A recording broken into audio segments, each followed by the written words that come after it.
It is 4:40 in the Mercedes-Benz Plano News Center alongside Taysha Stevens. I'm Chris Summer, and we are waiting to connect with Dr. Alex Del Carmen. He is from Tarleton State University in Fort Worth. There are a lot of new questions today. This is regarding the explosion today at a FedEx distribution center near the town in Schertz, which is near San Antonio. Of course, the investigation continues in Austin. We will connect with Dr. Del Carmen here in just a second. It looks like he is now joining us on the KRLD Newsline. Dr. Del Carmen, good afternoon once again. Good afternoon. Thank you so very much for the time. So many new questions after the events today at that facility near San Antonio. Would you think, from what you know about this case so far, that the authorities are dealing with a single suspect in these cases, or could there be multiple suspects? You know, it's hard to say. Obviously, I think the authorities are not ruling anything out at this point, and the fact that this package was sent from an Austin address to an Austin address through San Antonio, it's probably significant in the sense that the bomber or the bombers are trying to confuse authorities as to a patterns and practices type of investigation. What is the typical profile? We're talking about profiling today amongst ourselves. What type of person would do something like this? Is there a specific, not so specific, but a typical profile of someone that makes bombs? Well, I think what we know from previous instances in terms of bombings is that these are individuals that are highly intelligent, people that typically have some sort of an ideology in mind. In other words, they have some sort of a manifesto, some sort of mission statement. These individuals that obviously also have the ability and the training to be able to put a bomb together like this. So we're not dealing with someone who's an amateur or someone who just got started in this business yesterday.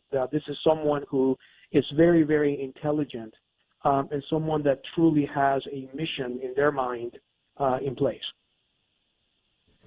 Is it possible, or I guess, would they deviate like this? I mean, I think back to when we talked to you a week ago, Dr. Del Carmen. You said you thought that this individual, whoever they are, would wait several days and then strike again. And then Sunday night we had the tripwire explosion. If it was a single suspect, would they change their methods like that, trying to keep the authorities on the run? So you got to keep in mind that the psychic of this individual, what this person is probably thinking is, I'm in control. I'm really good at what I do. I'm going to keep the authorities guessing as to where the next hit is going to be. And what we've seen in the past few days since I talked to you guys last is the ability that this person has to set the tempo or set the tone of the investigation. In other words, this person is becoming more arrogant, person more confident. And by virtue of that, he or she is changing their modus operandi, the way that they're detonating the bombs, where they're being sent, how they're detonating. And so at the end of the day, I think what we are going to see is that this person is going to get to a level of confidence that the hope is that they will make a mistake, and therefore authorities will be able to apprehend this person, at some point, hopefully sooner than later, before he hurts more people. Did Ted Kaczynski change his MO? Ted Kaczynski was incredibly patient, and what Ted Kaczynski wanted to do towards the end of his criminal tenure was to publicize his manifesto and pleaded with the national news sources at the time to publicize what he believed was his whole ideology. And so he was someone that wanted to convince. He believed he was right about what he was doing. He believed that he had a mission, and he believed that part of the mission was to let others know why he had done what he had done. But no, he was very careful in how he set the tone. But he also keep in mind that at the time, technology was different, both from the criminal side, but as well as from a law enforcement side. So, we look back at the investigation on an inspiration.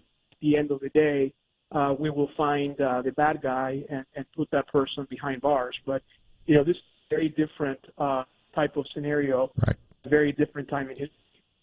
Dr. Del Carmen, thank you for joining us once again. That's Dr. Alex Del Carmen from the School of Criminology at Tarleton State University in Fort Worth.